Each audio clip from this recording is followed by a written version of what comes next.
Hello friends, स्वागत है आप सबका आपका अपना यूट्यूब चैनल अब पढ़ेगा इंडिया में। आज हम लेकर आए हैं आपके लिए प्रैक्टिस सेट नंबर 10 जो कि बिहार दरोगा मुख्य परीक्षा के लिए चलाया जा रहा है। इससे पहले के ऑलरेडी सेट्स अपलोडेड हैं 1 से 9 तक। अगर आप नहीं देखें तो जाके प्लेलिस्ट से देख सकते हैं। प्लेलिस्ट में हर एक का अलग अलग फोल्डर बना हुआ है, वहाँ से आप जाके देख सकते हैं। इसके पीछे भी 9 प्रैक्टिस सेट से पहले भी काफ़ी सारे सेट्स जो है वो बिहार दरोगा मुख्य परीक्षा के अपलोड कर दिए गए हैं, तो वो आप जाके वहाँ से देख सकते हैं। तो अब बढ़ते हैं अपने क्वेश्चंस की तरफ। आज का जो हमारा पहला क्वेश्चन है वो ये कह रहा है कि राज्य के अधीन लाभ का पद धारण करने वाला कोई व्यक्ति किसी विदेशी राज्य से कोई भेंट, उपलब्धि या पद निम्नलिखित में से किसके अनुमति के बिना स्वीकार नहीं करेगा। तो इस क्वेश्चन का जो सही आंसर होगा वो हो जाएगा ऑप्शन नंबर ए, राष्ट्रपति। क्यों? देखिए, अनुच्छेद 18 में ये उपबंध किया गया है कि राज्य के अधीन लाभ का पद धारण करने वाला कोई भी जो व्यक्ति है वो किसी विदेशी राज्य से कोई भेंट या उपलब्धि या पद बिना राष्ट्रपति के सहमति के बिना स्वीकार नहीं करेगा। अनुच्छेद 18 से एक और चीज़ याद रखिएगा कि जो भारत सरकार के द्वारा भारत रत्न, पद्म विभूषण, पद्म भूषण, पद्मश्री और सेना के द्वारा जो परमवीर चक्र, महावीर चक्र, वीर चक्र, ये सभी जो पुरस्कार दिए जाते हैं वो अनुच्छेद 18 के तहत ही दिए जाते हैं। नेक्स्ट क्वेश्चन हमारा question number second. Question number second कह रहा है निम्नलिखित में से किसने राज्य के नीति निर्देशक तत्व एवं मूल अधिकारों को संविधान का मूल आत्मा कहा है। तो ये क्या है? ग्रेनविल ऑस्टिन ने। तो इस क्वेश्चन का सही आंसर होगा option number A, Granville Austin. अगर हम बात करते हैं राज्य के नीति निर्देशक तत्व की तो आपके दिमाग में आ जाना चाहिए अनुच्छेद 36 से 51 भाग 4 और आयरलैंड के संविधान से। अगर हम बात करते हैं मूल अधिकार की तो मूल अधिकार से याद रखिएगा भाग 3 अनुच्छेद 12 से 35 और अमेरिका के संविधान से। नेक्स्ट क्वेश्चन है question number third. Question number third कह रहा है निम्नलिखित में से किसकी नियुक्ति राष्ट्रपति के द्वारा नहीं की जाती है। तो नीति आयोग के उपाध्यक्ष, तो यही होगा सही आंसर। क्यों? क्योंकि नीति आयोग के जो उपाध्यक्ष है उनकी नियुक्ति राष्ट्रपति के द्वारा नहीं बल्कि प्रधानमंत्री के द्वारा किया जाता है। तो इस क्वेश्चन का सही आंसर होगा option number A, NITI Aayog के उपाध्यक्ष। और नीति आयोग के जो पहले उपाध्यक्ष थे उनका नाम था अरविंद पनगड़िया। अगर हम बात नीति आयोग की करते हैं तो नीति आयोग से याद रखिएगा नीति आयोग का जो फुल फॉर्म है वो है national institution for transforming India. और नीति आयोग जो है वो भारत सरकार द्वारा 1 जनवरी 2015 को गठित एक नई संस्थान है जिसे योजना आयोग के स्थान पर बनाया गया है। नेक्स्ट क्वेश्चन हमारा क्वेश्चन नंबर 4। क्वेश्चन नंबर 4 कह रहा है निम्नलिखित में से कौन सा विधेयक है जो राष्ट्रपति के पूर्ण अनुमति के बिना संसद में पेश नहीं किया जाता है। तो अगर हम बात करते हैं धन विधेयक, तो धन विधेयक भी राष्ट्रपति के पूर्ण अनुमति के बिना संसद में पेश नहीं किया जाएगा। नए राज्यों के निर्माण अथवा वर्तमान राज्यों की सीमाओं में परिवर्तन संबंधी विधेयक भी राष्ट्रपति के बिना अनुमति के संसद में पेश नहीं किया जा सकता है। और जिस कराधान से राज्य का हित हो उस कराधान पर प्रभाव डालने वाले विधेयक ये भी नहीं। तो इस क्वेश्चन का जो सही आंसर होगा वो हो जाएगा ऑप्शन नंबर डी, उपरोक्त सभी। नेक्स्ट क्वेश्चन हमारा क्वेश्चन नंबर 5। क्वेश्चन नंबर 5 कह रहा है निम्नलिखित में से किस प्रधानमंत्री को अविश्वास प्रस्ताव के कारण प्रधानमंत्री पद से त्याग देना पड़ा था। तो देखिए, अगर हम बात करते चौधरी चरण सिंह के, दो चीज याद रखिएगा। चौधरी चरण सिंह जो थे वो एकमात्र ऐसे प्रधानमंत्री थे जो कभी लोकसभा में उपस्थित नहीं हुए थे। और विश्वास मत प्राप्त करने में असफल होने वाले जो पहले प्रधानमंत्री थे उनका नाम था विश्वनाथ प्रताप सिंह। नेक्स्ट क्वेश्चन हमारा क्वेश्चन नंबर 6। क्वेश्चन नंबर 6 कह रहा है संविधान के किस अनुच्छेद के तहत राज्यपाल राज्य की विधान सभा में एक एंग्लो भारतीय समुदाय के सदस्यों को मनोनीत करेगा। तो देखिए, अगर हम बात करते हैं अनुच्छेद 333 की, तो अनुच्छेद 333 में राज्य की विधानसभा में एंग्लो भारतीय समुदाय का मनोनयन है। और अनुच्छेद 331 की बात करते हैं तो एंग्लो इंडियन का लोकसभा में मनोनयन। 333 यानी विधानसभा में मनोनयन और 331 यानी लोकसभा में मनोनयन। और 330 से याद रखिएगा SC ST के लिए लोकसभा में आरक्षण और 332 से याद रखिएगा SC ST के लिए विधानसभा में आरक्षण। नेक्स्ट क्वेश्चन है क्वेश्चन नंबर 7। क्वेश्चन नंबर 7 कह रहा है निम्नलिखित में से किस अनुच्छेद के तहत राज्यपाल किसी विधेयक को राष्ट्रपति के लिए आरक्षित रखता है। तो इस क्वेश्चन का जो सही आंसर होगा वो हो जाएगा ऑप्शन नंबर डी, अनुच्छेद 205। ये अगर हम बात करते हैं अनुच्छेद 201 होगा इसका आंसर। तो इस क्वेश्चन का सही आंसर होगा ऑप्शन नंबर बी, अनुच्छेद 201। नेक्स्ट क्वेश्चन हमारा क्वेश्चन नंबर 8। क्वेश्चन नंबर 8 कह रहा है राष्ट्रीय आपातकाल के संबंध में निम्न कथनों पर विचार कीजिए।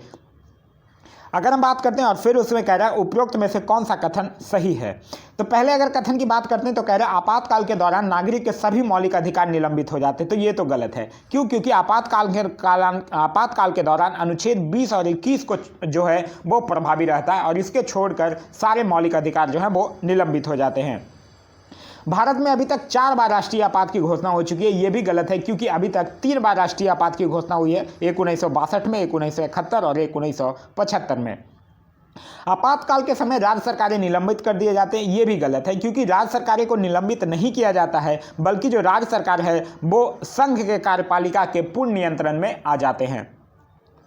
नेक्स्ट है हमारा पॉइंट, आपात की उद्घोषणा के समय संसद विधि द्वारा लोकसभा की अवधि को 1 वर्ष के लिए बढ़ा सकता है। तो ये बिल्कुल सही है। तो इस क्वेश्चन का जो सही आंसर होगा सिर्फ और सिर्फ 4 सही है, बाद बाकी 1 और 2 और 3 जो है वो गलत है। राष्ट्रीय आपात से एक चीज याद रखिएगा, ये है अनुच्छेद 352 में। नेक्स्ट क्वेश्चन हमारा क्वेश्चन नंबर 9। क्वेश्चन नंबर 9 कह रहा है, निम्नलिखित में से किस समिति ने पंचायती राज संस्थाओं को संवैधानिक दर्जा दिए जाने की सिफारिश की थी? तो ये किया था ML सिंघवी समिति, जो कि 1986 में। तो इस क्वेश्चन का सही आंसर होगा option number C, ML Singhvi समिति। अगर हम बात करते हैं पंचायती राज की, तो पंचायती राज से एक चीज याद रखिएगा, पंचायती राज का जो शुभारंभ है वो स्वतंत्र भारत में 2 अक्टूबर 1959 को भारत के प्रथम प्रधानमंत्री जवाहरलाल नेहरू के द्वारा राजस्थान राज्य के नागौर जिले में हुआ था। नेक्स्ट क्वेश्चन है क्वेश्चन नंबर 10। क्वेश्चन नंबर 10 कह रहा है, निम्नलिखित में से कौन सी समिति चुनाव सुधार से संबंधित है? तो चुनाव से बात करते हैं तो दिनेश गोस्वामी समिति, ये 1990, ये भी चुनाव सुधार से है। इंद्रजीत गुप्ता समिति 1998, ये भी चुनाव सुधार से है। लिंग 2 समिति 2007, ये भी चुनाव से संबंधित है। तो इस क्वेश्चन का सही आंसर हो जाएगा ऑप्शन नंबर डी, उपरोक्त सभी।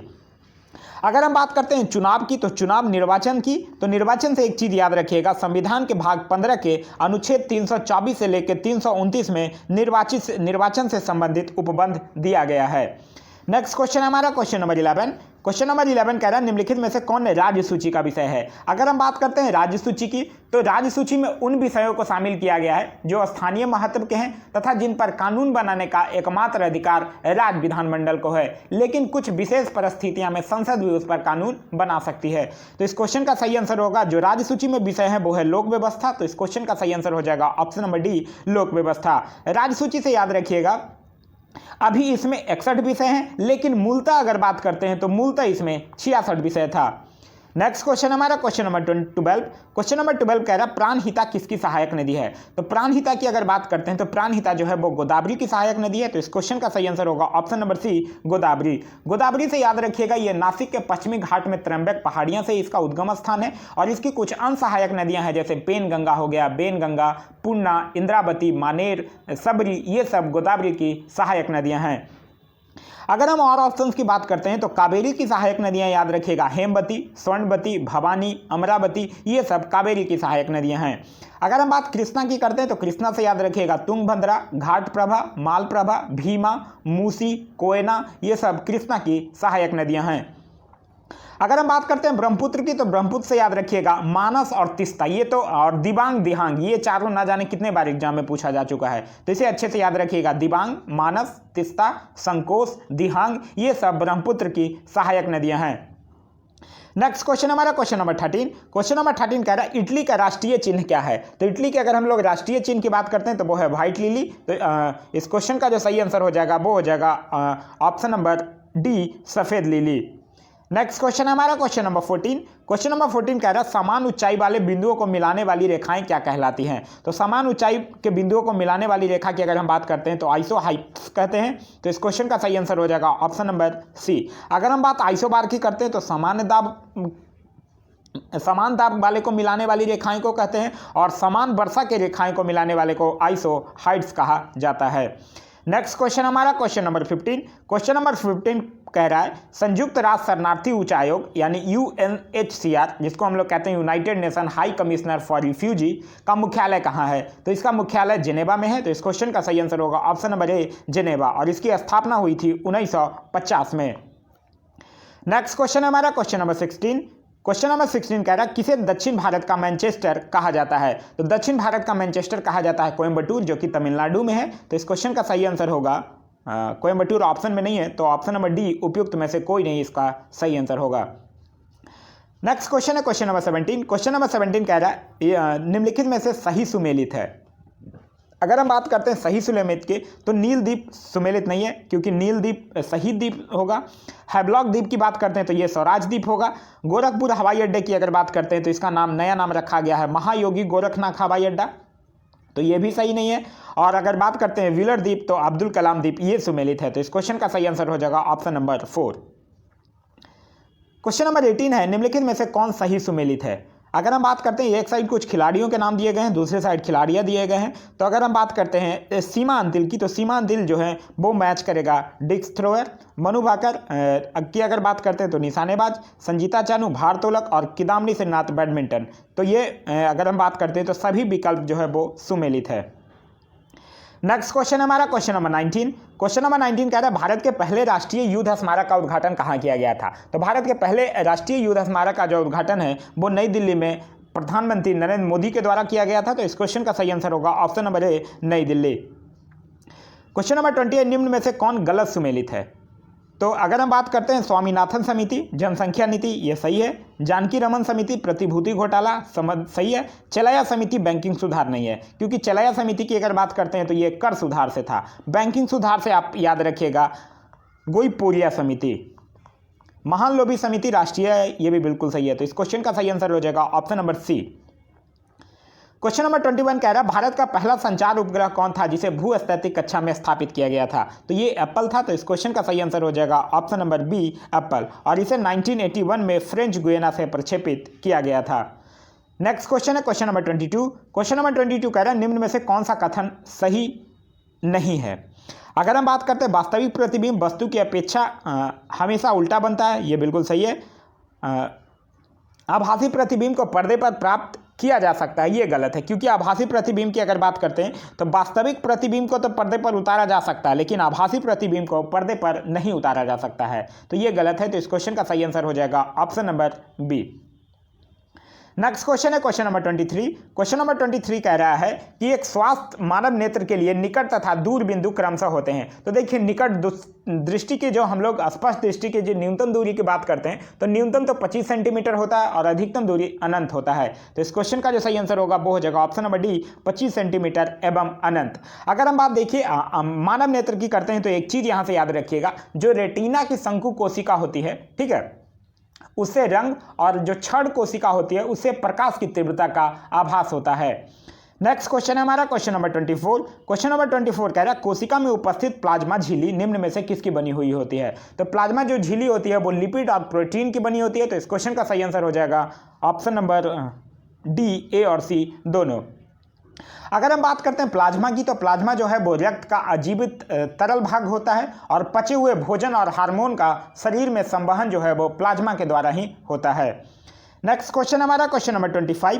क्वेश्चन नंबर 25 कह रहा है विद्युत उपकरण का धातु आवरण जोड़ा जाता है। तो विद्युत उपकरण का जो धातु है वो भूतार आवरण के द्वारा जोड़ा जाता है। तो इस क्वेश्चन का सही आंसर हो जाएगा option number C. Question number 26 कह रहा है लिटमस विलयन जब ना तो अम्लीय होता है ना ही क्षारीय तब वह किस रंग का होता है। तब जब वो ना तो अम्लीय होगा, मतलब नॉन एसिडिक नॉन बेसिक, तब वो बैगनी कलर का होगा। तो इस क्वेश्चन का सही आंसर होगा ऑप्शन नंबर ए, बैगनी। नेक्स्ट क्वेश्चन हमारा क्वेश्चन नंबर 27। क्वेश्चन नंबर 27 कह रहा है एक कृष्णिका उत्सर्जित करता है। तो ये क्या करता है, सभी तरंग दैर्घ्य का विकिरण। तो इस क्वेश्चन का सही आंसर होगा option number A. Next question है क्वेश्चन नंबर 28। क्वेश्चन नंबर 28 कह रहा है न्यूक्लियर रिएक्टर में मॉडरेटर का काम क्या होता है। तो देखिए मॉडरेटर का काम होता है न्यूट्रॉन के लोड को कम करना। तो इस क्वेश्चन का सही आंसर हो जाएगा ऑप्शन नंबर बी, न्यूट्रॉन के लोड को कम करना। क्वेश्चन नंबर 29 कह रहा है निम्न में से कौन सा गुण निलंबन का गुण नहीं है। तो निलंबन की अगर बात करते हैं तो इसमें कण छतरा पत्र के आर पार नहीं जा सकते हैं, बिल्कुल सही है, इसका गुण है।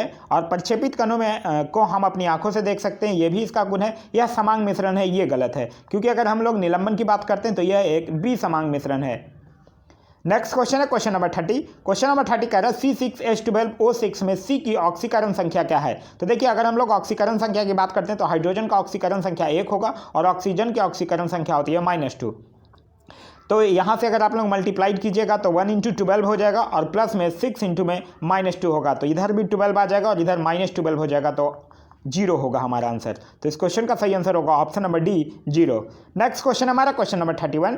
क्वेश्चन नंबर 31 कह रहा है परमाणु द्रव्यमान बराबर होता है। तो परमाणु द्रव्यमान यानी एटॉमिक मास की बात करते हैं तो एटॉमिक मास वो होता है जिसमें हम लोग इलेक्ट्रॉन, प्रोटॉन और न्यूट्रॉन सबके वेट को जोड़ देते हैं, लेकिन इलेक्ट्रॉन का जो वेट होता है उसको हम लोग निग्लिजिबल, नगण्य के बराबर मानते हैं। तो इसलिए परमाणु भार के बराबर होता है प्रोटॉन प्लस न्यूट्रॉन का भार। तो इस क्वेश्चन का जो सही आंसर होगा वो हो जाएगा option number D, proton, neutron एवं इलेक्ट्रॉन का योग। नेक्स्ट क्वेश्चन है क्वेश्चन नंबर 32। क्वेश्चन नंबर 32 कह रहा है निम्न में से कौन सी ग्रंथि है जो रक्तचाप को नियंत्रित करती है। तो रक्तचाप को जो नियंत्रित करने वाली ग्रंथि है वो है एड्रेनल ग्लैंड यानी अधिवृक्क ग्रंथि। तो इस क्वेश्चन का जो सही आंसर होगा वो हो जाएगा ऑप्शन नंबर बी, अधिवृक्क ग्रंथि। अधिवृक्क ग्रंथि से याद रखिएगा इस ग्रंथि के दो भाग होते हैं, बाहरी भाग को कॉर्टेक्स कहा जाता है और अंदरूनी भाग को मेडुला कहा जाता है। क्वेश्चन नंबर 33 कह रहा है निम्नलिखित में से तत्वों का मौलिक गुण क्या है। देखिए तत्वों का जो भौतिक और रासायनिक गुण है वो उसकी परमाणु संख्या पर निर्भर करता है, इसीलिए परमाणु संख्या को ही हम लोग तत्वों का मौलिक गुण कहते हैं। तो इस क्वेश्चन का जो सही आंसर होगा वो हो जाएगा ऑप्शन नंबर सी, परमाणु संख्या। क्वेश्चन नंबर 34 कह रहा है निम्नलिखित में से कौन अम्ल तथा भस्म दोनों के रूप में आचरण करता है। तो अम्ल तथा भस्म के रूप दोनों के रूप में अगर हम आचरण करने की बात करते हैं तो वो करता है M4 टेरिक यौगिक और NH3 ALOH का होल क्यू और H2O, ये सब करता है। तो इस क्वेश्चन का सही आंसर हो जाएगा ऑप्शन नंबर डी, उपरोक्त सभी।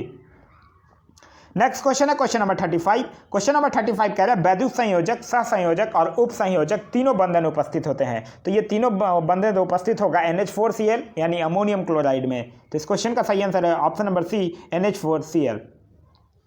क्वेश्चन नंबर 36 कह रहा है आदर्श गैस के लिए समीकरण जो होता है PV बराबर nRT, उसमें गैस स्थिरांक का मान किस पर निर्भर करता है। तो गैस स्थिरांक का जो मान है वो माप की इकाई पर निर्भर करता है। तो इस क्वेश्चन का सही आंसर होगा option number D. Question number 37 कह रहा है निम्न में से कौन परितंत्र का हिस्सा है। परितंत्र की अगर हम बात करते हैं तो किसी भी क्षेत्र के सभी प्राणी, पौधे एवं सूक्ष्म जीव, अजीब घटकों जैसे जलवायु, भूमि, नदी, डेल्टा, ये सब संयुक्त रूप से परितंत्र का निर्माण करते हैं। तो इस क्वेश्चन का सही आंसर हो जाएगा ऑप्शन नंबर डी, उपयुक्त सभी। क्वेश्चन नंबर 38 कह रहा है निम्न में से किसमें न्यूट्रॉन अनुपस्थित होता है। तो इस क्वेश्चन का सही आंसर हो जाएगा हाइड्रोजन, क्योंकि अगर हम बात करते हैं हाइड्रोजन की तो हाइड्रोजन में एक इलेक्ट्रॉन और एक प्रोटॉन होता है और न्यूट्रॉन जो होता है वो अनुपस्थित रहता है। क्वेश्चन नंबर 39 कह रहा है छिपकलियों के अध्ययन को क्या कहा जाता है। तो छिपकलियों के अध्ययन को सोरोलॉजी कहा जाता है। तो इस क्वेश्चन का सही आंसर है option number B. Question number 40 कह रहे हैं निम्न में से किसमें श्वसन प्रक्रिया संपन्न होती है। तो देखिए पौधों में भी होता है, जीव में भी होता है और बीज में भी होता है। तो इस क्वेश्चन का सही आंसर होगा ऑप्शन नंबर डी, 1, 2 और 3। नेक्स्ट क्वेश्चन हमारा क्वेश्चन नंबर 41। क्वेश्चन नंबर 41 कह रहा है पालक में कौन सा अम्ल पाया जाता है। तो पालक में तो सबसे ज़्यादा आयरन पाया जाता है, लेकिन यहाँ अम्ल पूछ रहा है तो अम्ल हो जाएगा ऑक्जेलिक अम्ल। तो इस क्वेश्चन का सही आंसर होगा ऑप्शन नंबर सी, ऑक्जेलिक अम्ल। क्वेश्चन नंबर 42 कह रहा है सूची 1 को सूची 2 के साथ सुमेलित कीजिए। मरखा घाटी की अगर हम लोग बात करते हैं तो ये लद्दाख के साथ मैच करेगा। जुकू घाटी की अगर हम लोग बात करते हैं तो ये नागालैंड के साथ मैच करेगा। संगाला घाटी हिमाचल प्रदेश और युथांग घाटी सिक्किम। नेक्स्ट क्वेश्चन है क्वेश्चन नंबर 43। क्वेश्चन नंबर 43 कह रहा है भारत के सबसे दक्षिणी भाग में स्थित पहाड़ियों निम्न में से कौन सी है। तो सबसे दक्षिणी भाग में जिसको हम लोग कहते हैं कॉर्डम की पहाड़ियाँ या फिर इलाइचिया पहाड़ियाँ के नाम से उसको जाना जाता है।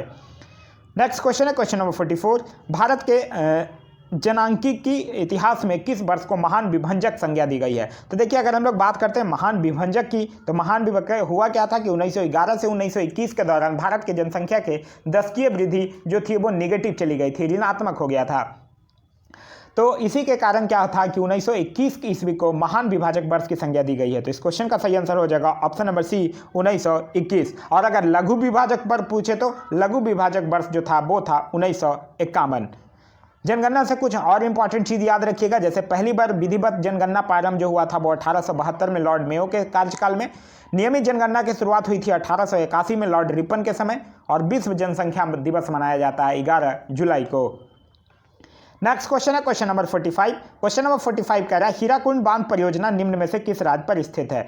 किस राज्य में स्थित है। तो हीराकुंड बांध परियोजना महानदी पर है और उड़ीसा राज्य में स्थित है। तो इस क्वेश्चन का सही आंसर हो जाएगा ऑप्शन नंबर डी, उड़ीसा। अगर हम बात करते हैं पश्चिम बंगाल की तो पश्चिम बंगाल से याद रखिएगा फरक्का परियोजना। यूपी की अगर बात करते हैं तो यूपी से याद रखिएगा रिहंद परियोजना, टिहरी बांध परियोजना, रामगंगा परियोजना, शारदा परियोजना, ये सब उत्तर प्रदेश की परियोजना है। अगर हम बात करते हैं झारखंड की तो झारखंड से ये याद रखिएगा तिलैया परियोजना जो कि बराकर नदी पर है। नेक्स्ट क्वेश्चन है क्वेश्चन नंबर 46। क्वेश्चन नंबर 46 कह रहा है राष्ट्रीय पर्यावरण इंजीनियरिंग अनुसंधान कहाँ स्थित है। तो ये जो है वो नागपुर में स्थित है और इसकी स्थापना 1958 में किया गया था। तो इस क्वेश्चन का सही आंसर होगा ऑप्शन नंबर डी, नागपुर। और ऑप्शंस की बात करते हैं तो पुणे से याद रखिएगा इंडियन सिक्योरिटी प्रेस, भारतीय मौसम वेधशाला, ये पुणे में है। मुंबई की अगर बात करते हैं तो मुंबई से याद रखिएगा भारतीय भूचुंबकीय संस्थान, Tata institute of fundamental research, ये मुंबई में स्थित है। और नई दिल्ली की अगर बात करते हैं तो नई दिल्ली से याद रखिएगा भारतीय कृषि अनुसंधान संस्थान, भारतीय मौसम विज्ञान संस्थान, ये सब नई दिल्ली में स्थित है। नेक्स्ट क्वेश्चन है क्वेश्चन नंबर 47। क्वेश्चन नंबर 47 कह रहा है कि सूची 1 को सूची 2 के साथ सुमेलित कीजिए। एक साइड परियोजनाओं के नाम दिए हुए हैं और दूसरे साइड नदी के नाम दिए हुए हैं। तो अगर हम बात करते हैं जवाहर सागर विद्युत परियोजना की, तो ये मैच करेगा चंबल नदी से। चंबल नदी से याद रखिएगा चंबल नदी का जो उद्गम है वो है मध्य प्रदेश के महू के निकट विंध्य पर्वतमाला की जाना पाव पहाड़ियाँ से। अगर हम बात करते हैं माही बजाज सागर जल विद्युत परियोजना की, तो ये मैच करेगा माही नदी से। और ये माही जो नदी है ये निकलती है विंध्य पर्वतमाला के मेहद झील मध्य प्रदेश से। अगर हम बात करते हैं राणा सागर जल विद्युत परियोजना की, तो राणा सागर जो जल विद्युत परियोजना है ये चंबल नदी से निकलेगी, मतलब चंबल नदी पर है। और श्री सैलम जल विद्युत परियोजना जो है वो कृष्णा नदी पर है। कृष्णा नदी से याद रखिएगा ये महाबलेश्वर के पास पश्चिमी घाट से निकलती है। नेक्स्ट क्वेश्चन हमारा क्वेश्चन नंबर 48। क्वेश्चन नंबर 48 कह रहा है चंद्रताल झील निम्न में से किस राज्य में स्थित है। तो चंद्रताल झील जो है वो हिमाचल प्रदेश में स्थित है। तो इस क्वेश्चन का सही आंसर होगा option number A Himachal Pradesh. झीलों की अगर बात करते हैं तो कुछ इंपॉर्टेंट चीज़ याद रखिएगा, जैसे कि भारत का जो सबसे बड़ा तटीय झील है वो चिल्का झील है। भारत में सबसे अधिक खारे पानी की जो झील है वो सांभर झील है। भारत में सबसे बड़े मीठे पानी की जो झील है वो बुलर झील है। और भारत की सबसे बड़ी जो कृत्रिम झील है वो गोविंद बल्लभ पंत सागर झील है। नेक्स्ट क्वेश्चन है क्वेश्चन नंबर 49। क्वेश्चन नंबर 49 कह रहा है भारत के किस राज्य में सर्वाधिक क्षेत्र वनों के अंतर्गत आता है। तो देखिए अभी रिसेंटली भारत वन स्थिति रिपोर्ट 2019 हुआ है और इससे मैं 99% कह सकता हूं कि इससे जो क्वेश्चन है आपको मेंस एग्जाम में एक क्वेश्चन जरूर मिल जाएगा भारत वन स्थिति रिपोर्ट से। और इससे कौन कौन से क्वेश्चन पूछे जा सकते हैं, इससे पहला क्वेश्चन तो ये पूछा जा सकता है कि सर्वाधिक वन क्षेत्र वाला राज्य, जो यहाँ क्वेश्चन में पूछा गया है, तो सर्वाधिक वन क्षेत्र वाला राज्य पहले नंबर पर है मध्य प्रदेश, दूसरे नंबर पर है अरुणाचल प्रदेश और तीसरे नंबर पर है छत्तीसगढ़। यहाँ दूसरा क्वेश्चन बन सकता है सर्वाधिक वनावरण प्रतिशत वाला राज्य। प्रतिशत जहां लगा देगा तो पहले नंबर पर आएगा मिजोरम, दूसरे नंबर पर अरुणाचल प्रदेश और तीसरे नंबर पर मेघालय। तीसरा क्वेश्चन यहां से बन सकता है कि वन क्षेत्र में वृद्धि करने वाला शीर्ष राज्य कौन है। तो वन क्षेत्र में वृद्धि करने वाला जो शीर्ष राज्य है वो पहले नंबर पर है कर्नाटक, दूसरे नंबर पर है आंध्र प्रदेश और तीसरे नंबर पर है केरल। तो ये तीनों क्वेश्चन आप लोग दिमाग में रखिएगा। नेक्स्ट क्वेश्चन हमारा क्वेश्चन नंबर 50। क्वेश्चन नंबर 50 कह रहा है गुजरात से गोवा तक के तटीय क्षेत्र को निम्न में से किस नाम से जाना जाता है। तो ये जाना जाता है कोंकण तट के नाम से। तो इस क्वेश्चन का सही आंसर होगा ऑप्शन नंबर बी कोंकण तट। अगर हम बात करते हैं सबसे लंबे तट रेखा वाला राज्य का, तो भी गुजरात है हमारा। और भारत की जो मुख्य भूमि की तटीय लंबाई है वो 6100 किलोमीटर है। नेक्स्ट क्वेश्चन है क्वेश्चन नंबर 51। क्वेश्चन नंबर 51 कह रहा है किस भारतीय राज्य की सीमा सर्वाधिक राज्यों की सीमा को स्पर्श करती है। तो ये करता है उत्तर प्रदेश की सीमा। तो इस क्वेश्चन का सही आंसर हो जाएगा option number B Uttar Pradesh. Uttar Pradesh से याद रखिएगा उत्तर प्रदेश जो है वो गेहूं, गन्ना, आलू, दूध, ये चारों चीज के उत्पादन में भारत में सबसे अग्रणी राज्य है। अगर हम बात करते हैं भारत की सीमा की, तो भारत की जो सीमा है वो सबसे ज़्यादा बांग्लादेश से 4096 किलोमीटर लगती है और सबसे कम अफगानिस्तान से। अगर हम बात करते हैं नेक्स्ट क्वेश्चन है हमारा क्वेश्चन नंबर 52। कह रहा है दक्षिणी दोलन की घटना का संबंध किस महासागर से है। तो ये प्रशांत महासागर से है। तो इस क्वेश्चन का सही आंसर होगा ऑप्शन नंबर सी प्रशांत महासागर। ये जनरली जो वायु दाब में परिवर्तन होता है उसी को दक्षिणी दोलन की घटना कहा जाता है। नेक्स्ट क्वेश्चन हमारा क्वेश्चन नंबर 53। क्वेश्चन नंबर 53 कह रहा है मेहसाना निम्न में से किसकी प्रमुख नस्ल है। तो मेहसाना की अगर बात करते हैं तो ये जो है मेहसाना, ये भैंस की एक प्रमुख नस्ल है। तो इस क्वेश्चन का सही आंसर होगा ऑप्शन नंबर सी भैंस।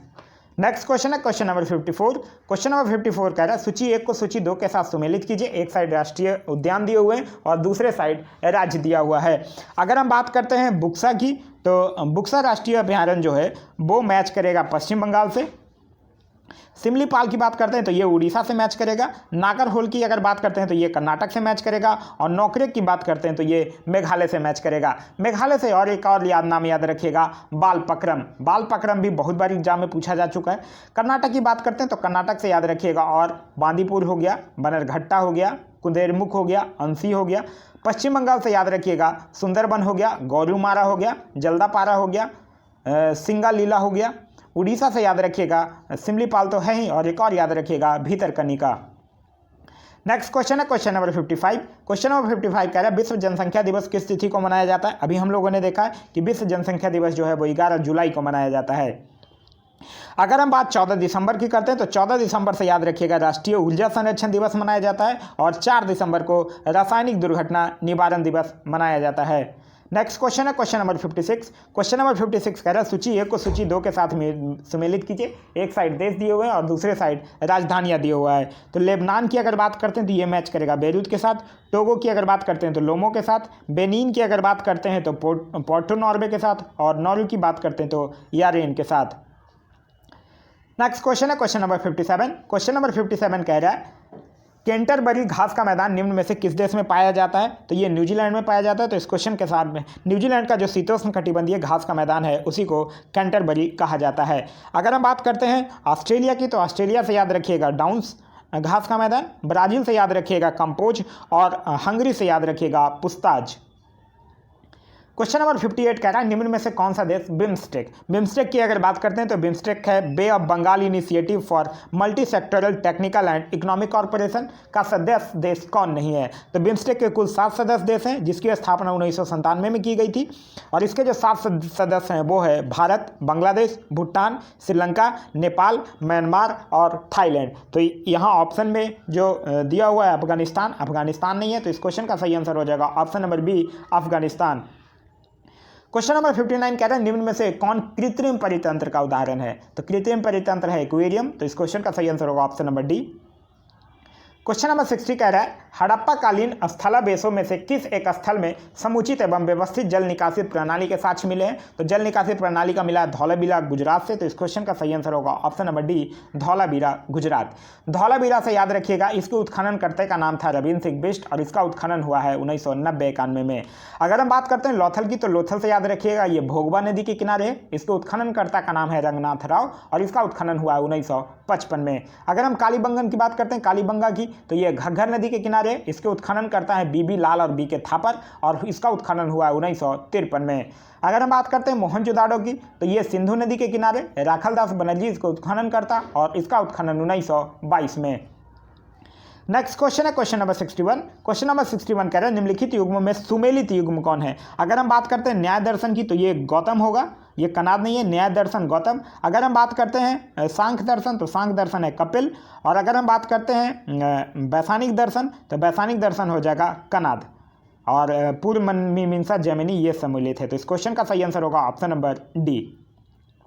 नेक्स्ट क्वेश्चन है क्वेश्चन नंबर 62। क्वेश्चन नंबर 62 कह रहा है निम्न में से किस में सुंग वंश का वर्णन किया गया है। तो सुंग वंश का वर्णन किया गया है मालवी का गिमित्रम में। तो इस क्वेश्चन का सही आंसर होगा ऑप्शन नंबर सी।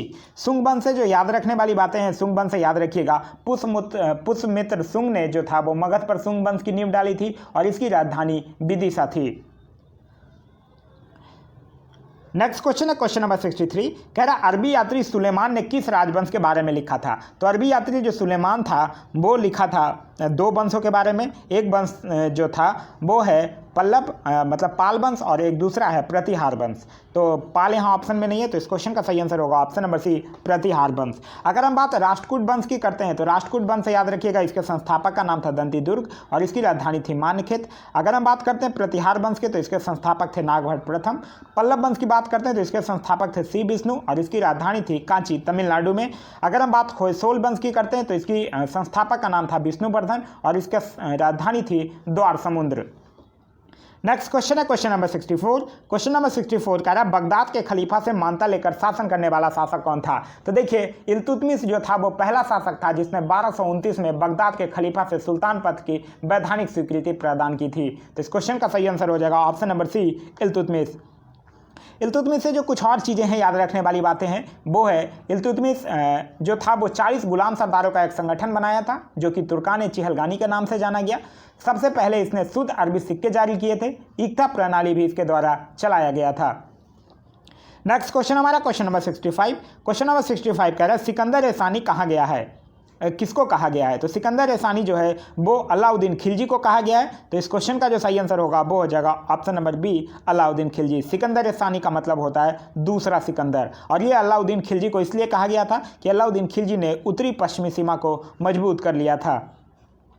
नेक्स्ट क्वेश्चन है क्वेश्चन नंबर 66, बसावन किसके दरबार का प्रमुख चित्रकार था? तो अगर हम बात करते हैं बसावन की, बसावन और दसवंत ये दोनों जो थे वो अकबर के दरबार के प्रमुख चित्रकार था। तो इस क्वेश्चन का सही आंसर हो जाएगा option number B, Akbar. Akbar से और याद रखिएगा, अकबर के दरबार का जो प्रसिद्ध चित्रकार था एक था वो अब्दुल समद था। अकबर के दरबार का प्रसिद्ध संगीतकार था तानसेन। अकबर की शासन प्रणाली जो थी वो उसकी विशेषता थी मनसबदारी प्रथा। और अकबर के समकालीन प्रसिद्ध सूफी संत जो थे वो थे शेख सलीम चिश्ती। नेक्स्ट क्वेश्चन हमारा क्वेश्चन नंबर 67। क्वेश्चन नंबर 67 कह रहा है विजयनगर के जिस सम्राट ने तेलुगु और संस्कृत साहित्य में सर्वाधिक योगदान दिया था वो कौन था? वो कृष्णदेव राय थे। तो इस क्वेश्चन का सही आंसर होगा ऑप्शन नंबर सी, कृष्णदेव राय।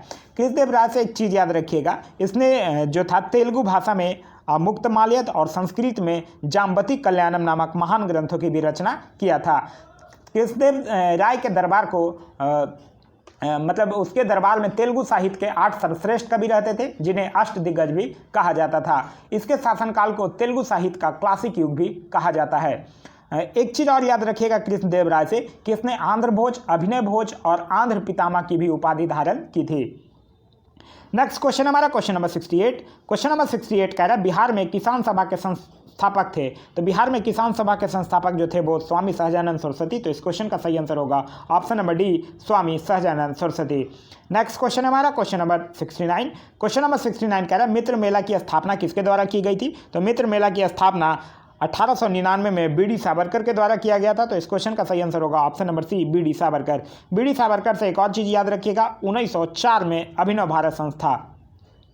नेक्स्ट क्वेश्चन है क्वेश्चन नंबर 70। क्वेश्चन नंबर 70 कह रहा है सहायक संधि से बेलेजली द्वारा भारतीय राज्यों को राजनीतिक परिधि में लाने का प्रयास किया गया था। इसमें व्यवस्थित कालक्रम के निम्न में से कौन सा सही है? तो ये हो जाएगा ऑप्शन नंबर डी, हैदराबाद को इसने किया था 1798 में। तंजौर की अगर बात करते हैं तो 1799 में। अवध की अगर बात करते हैं तो 1801 में। और भोसले की अगर बात करते हैं तो 1803 में।